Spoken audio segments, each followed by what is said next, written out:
오늘 우리에게 주신 하나님의 말씀 호세아 8장 1절로 7절 말씀입니다.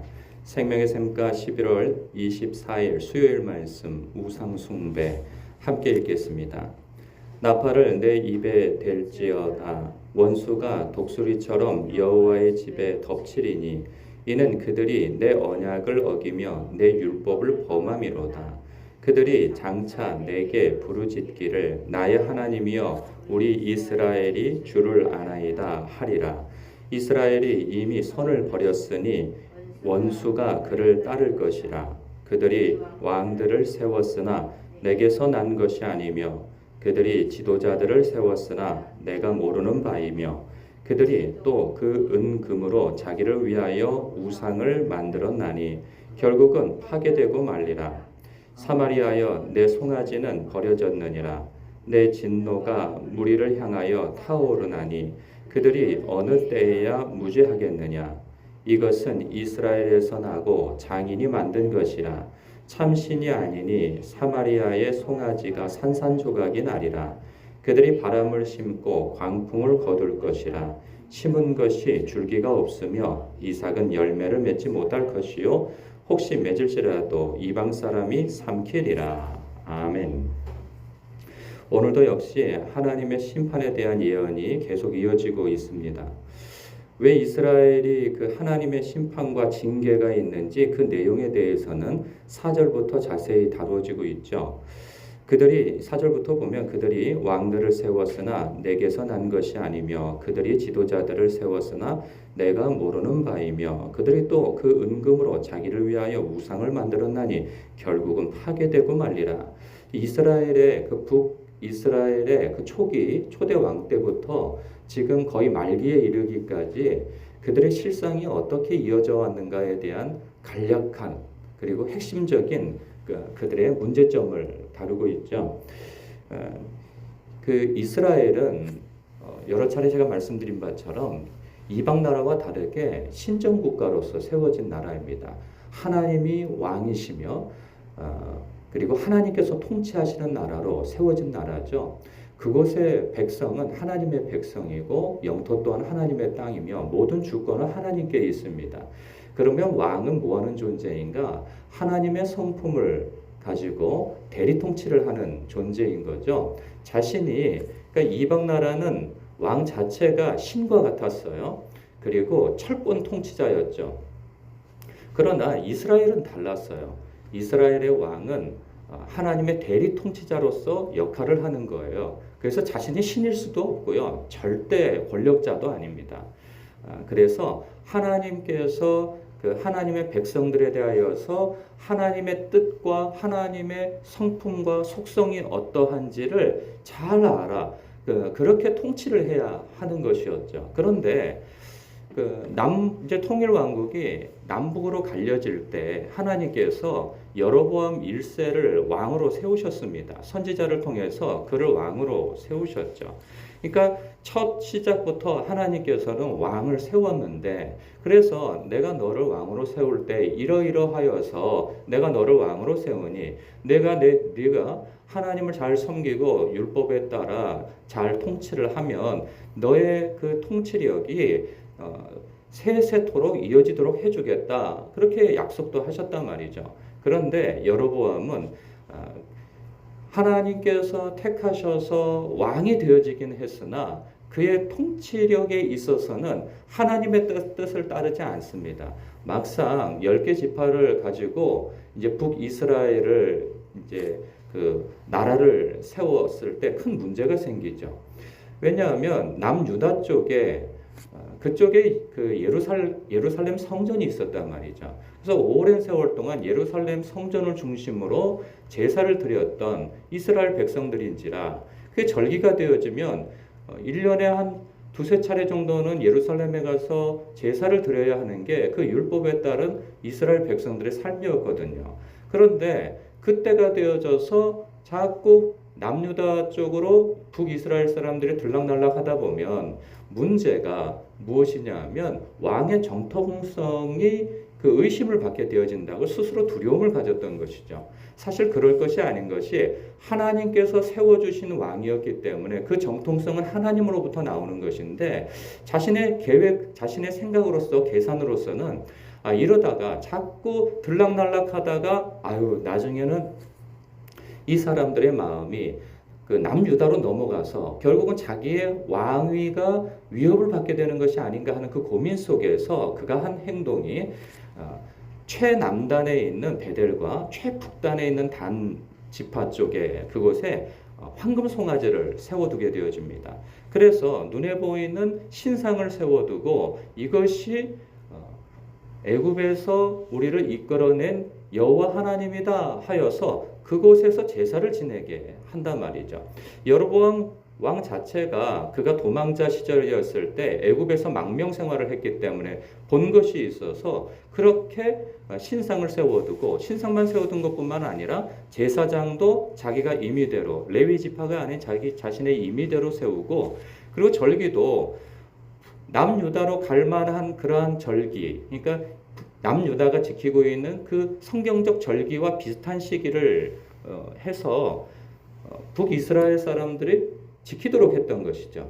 그래서 누구도 남유다로 넘어가지 않도록 하는 정책을 썼던 것입니다. 근데 이 정책이 그 사람에게만 국한된 것이 아니라 200여 년 동안 이어지도록 계속 왕조가 바뀔 때도 그것이 바뀌지 않고 그 이후에도 하나님께서 또 세우신 왕조가 있었거든요. 그럼에도 불구하고 그들은 계속 여로보암이 세운 그 황금 송아지를 폐하지 아니하고 그 죄를 계속 답습해 갔다고 하는 것이 성경의 증언이에요. 이것이 열왕기서에서 나타나고 있는 거죠. 그런 것으로 보았을 때 4절의 말씀이 이런 거죠. 그들이 왕들을 세웠으나, 그러니까 하나님께서 세워야 하는데 자신들이 스스로 세운 것이고 하나님께 여쭙지도 않고 하나님 앞에 택함 받은 것도 아니고 자신이 임의대로 욕망과 욕심에 따라서 왕들을 세웠고 또 스스로 왕이 되었던 것이죠. 그래서 하나님께서 내게서 난 것이 아니며 그들이 지도자를 세웠으나 내가 모르는 바이다. 그래서 이렇게 말씀하시는 거죠. 그러니까 남유다 같은 경우에는 그 유다 지파에서 계속 나오게 되어집니다. 그 다윗의 후손을 통해서. 그런데 북이스라엘은 어차피 그런 것이 아니라고 생각하니까 아니 저놈도 자기의 주인을 배반하고 왕이 됐으니 나라고 못할 게 있어 해서 대부분이 새롭게 왕이 되어지는 사람들은 다 누구냐면 왕의 측근들이었어요.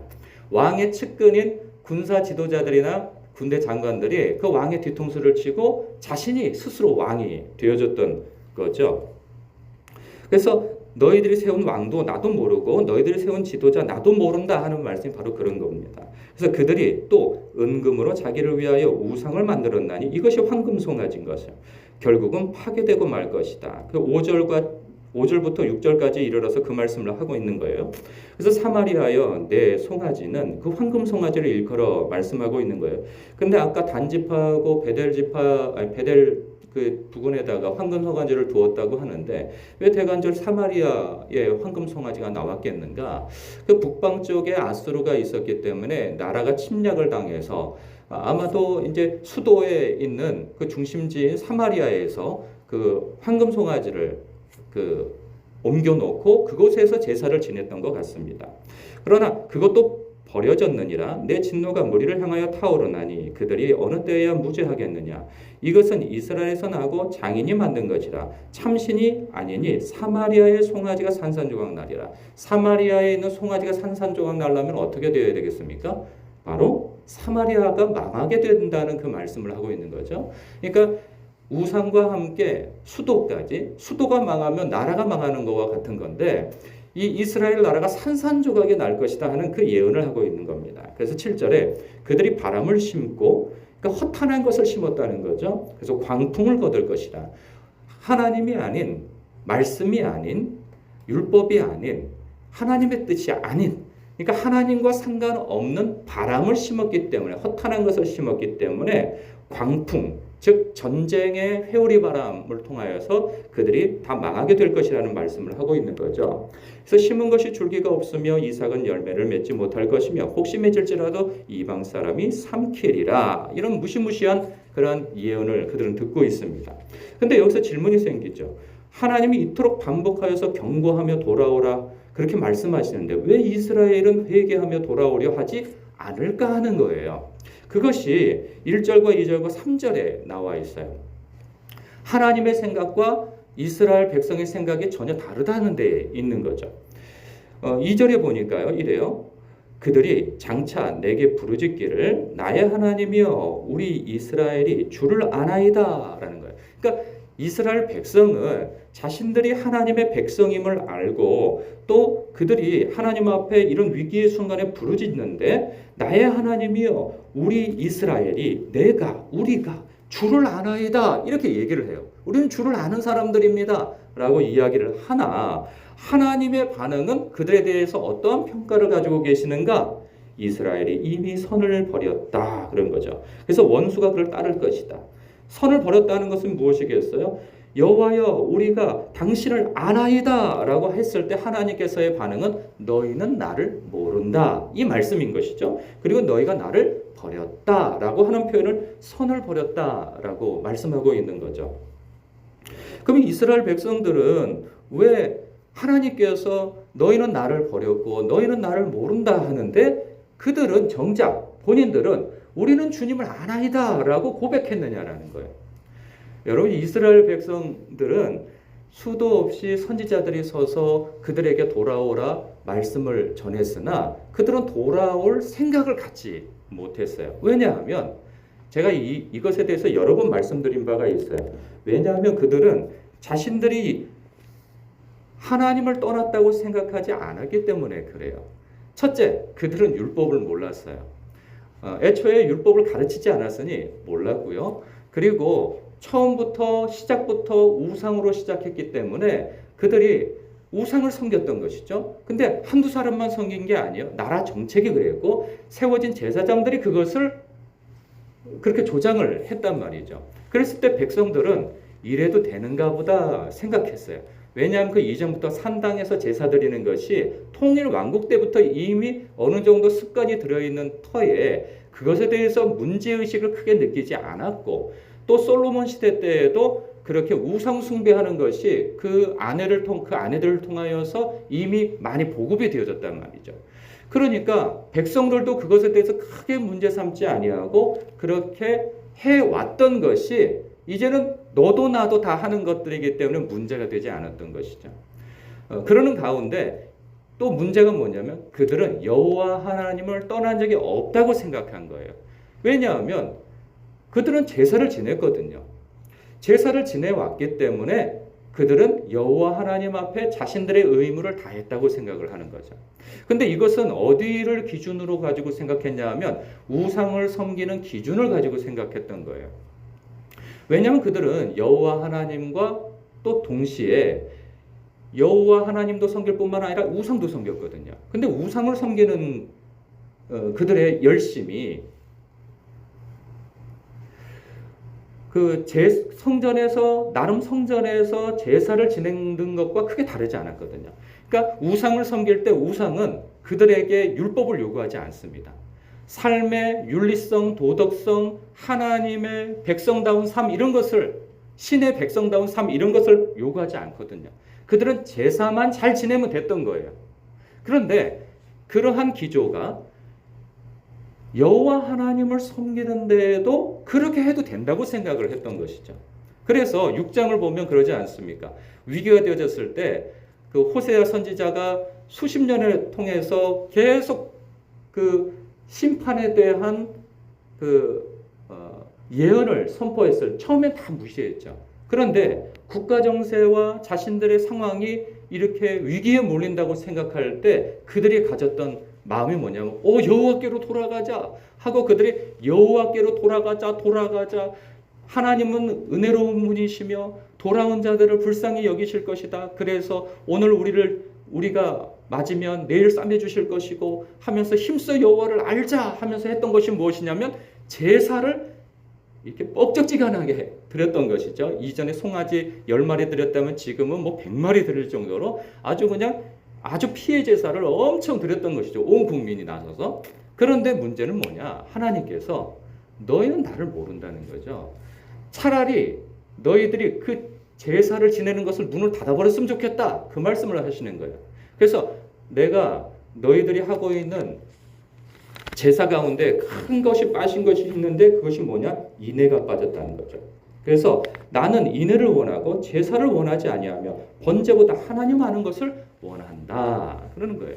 그러니까 그들은 내가 하나님 앞에 제사 지내는 것을 열심히 하니까 하나님을 아는 행동이고 그리고 하나님 앞에 나의 의무를 다하는 행동이라고 그들은 생각했으나 실상은 그들은 여전히 우상을 숭배하고 있었고 실상은 여전히 그 하나님을 섬기는 것이 마치 우상을 섬기듯이 섬기고 있었다는 것이죠. 이것이 바뀌지를 않는 거예요.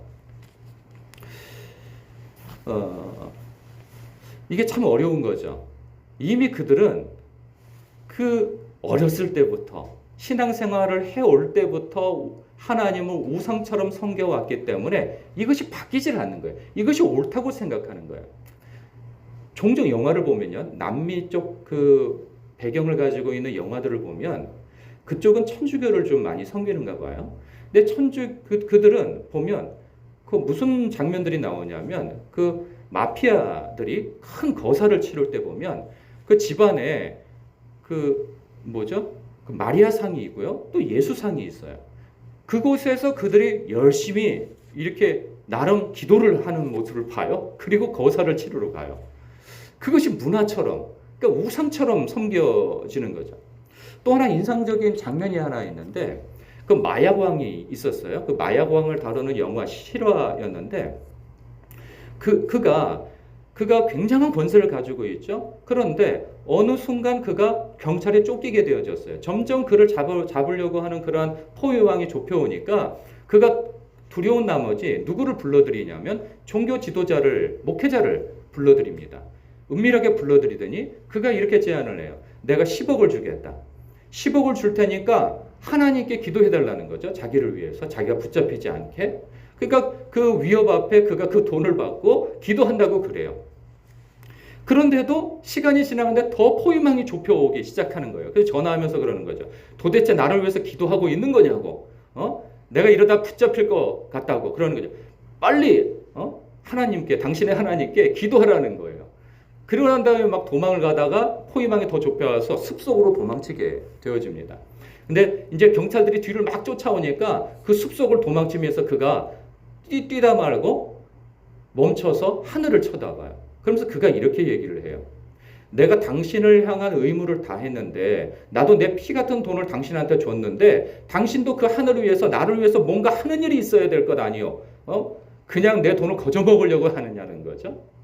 굉장히 그 뭔가 의미심장한 모습을 담고 있는 거예요. 그러니까 하나님께 기도하고 하나님께 예배하고 하나님을 섬긴다고 하는 사람들에게서 나타나는 그 태도가 무엇이냐라는 거죠. 하나님 알기를 우상을 알듯이 알고 있는 거죠. 내가 하나님을 인격적으로 모르고 하나님의 백성으로서 마땅히 살아야 할 삶의 태도에 대해서는 그것에 대해서는 관심이 없고 그리고 하나님의 통치를 받아야 되는 하나님의 백성이라고 하는 감각은 없으나 나는 제 예배를 드리고 있다는 거죠. 그리고 교회 안에서 헌신을 하고 있고 그리고 교회에서 내라고 하는 헌금을 다 냈다는 거죠. 그러면 나의 의무를 다 했다는 거죠. 그런데 도대체 뭘 자꾸 돌아오고 얼마나 더 하라는 거냐는 거죠. 하나님은 우리에게 나에게 요구하는 게 너무 많다는 거죠. 그래서 우리가 어딜 예배를 안 드렸습니까? 제사를 안 드렸습니까? 달라는 것을 안 드렸습니까? 도대체 왜 자꾸 우리한테 요구하냐 이거죠. 하나님을 모르는 데서 나오는 그러한 그들의 태도였던 것이죠. 그래서 너희들은 나를 모른다 말씀하고 있는 거예요. 여러분 그렇습니다. 이게 사실 우리가 이 새벽 예배를 드리고 하나님 앞에 열심을 갖고 있는 여러분들로서는 이거하고는 조금 괴리감이 있을 수 있어요. 이스라엘 백성들만큼 아까 그 마야왕이나 마피아 조직들처럼 하나님을 우상 섬기듯이 하는 것은 아니거든요. 그러함에도 불구하고 우리가 하나님의 말씀에 대하여서 무지하여서 그냥 어렸을 때부터나 오랜 세월 동안 다른 사람들이 신앙생활하는 것을 통하여서 신앙은 이런 것이지, 하나님은 이런 분이지 라고 나름 짐작하고 오면서 신앙생활한 것은 없나 돌아봐야 되는 거죠. 우리는 어느 순간에 여기까지 신앙생활해 오면서 하나님의 말씀과 그분 우리 주님과 어떤 교제하며 소통하는 관계 속에서 오기보다는 어느 때에는 이렇게 시스템에 의하여서 내가 만들어지고 그리고 다른 사람들이 이끌고 다른 사람들이 행하는 것을 바라보면서 여기까지 온 것이 있어요. 근데 그것은 대부분 옳은 것들이 많아요. 그런데 어떤 것은 굉장히 자기적이고 그리고 자기 소견에 옳은 대로 신앙생활을 해온 기조들이 있단 말이죠. 그럴 때 우리는 말씀을 묵상하고 말씀을 읽고 말씀을 듣고 그런 사람들이잖아요. 그렇다고 한다면 우리가 이건 옳은 거야, 이렇게 하는 게 신앙이야 라고 하는 것이 정말 그러한가? 하나님의 말씀을 잇대어서 선입관을 갖지 아니하고 그냥 하나님 말씀 있는 그대로를 읽으면서 그 말씀에 비추어서 나 자신을 성찰하는 작업이 굉장히 필요하다는 것이죠. 여러분 지금까지 해오는 그러한 하나님 앞에 말씀 앞에서 서려고 하는 그러한 일들은 계속되어져야 합니다. 주님 나라 갈 때까지 말이죠. 왜냐하면 우리는 이게 어느 한 부분에 있어서 선입견이 있고 그리고 해온 패턴이 있기 때문에 이것은 조금처럼 바뀌지 않는 그런 것이 있어요. 그래서 하나님의 말씀 안에서 주님께서 내게 마치 호세아 선지자처럼 나에게 찌르는 무엇이 있다면 계속 말씀하시는 그 무엇이 있다면 하나님 앞에 순전하게 반응하는 태도를 가질 필요가 있다는 것입니다. 오늘도 참으로 이 호세아 말씀은 계속 심판과 하나님께서 돌아오라는 어떤 사랑의 외침이 있는데 이 말씀이 수천 년 전에 이스라엘 백성에게만 국한된 것이 아니라 오늘날 나에게도 하나님께서 어떤 한 부분에 있어서는 주님과 더 친밀한 관계를 갖게 하기 위하여서 부르시고 계시는구나 라고 여기며 오늘 말씀을 또 묵상하시길 주님의 이름으로 축복합니다. 그래서 주님처럼 온전해지시는 성도님 되시길 축복합니다. 기도하겠습니다.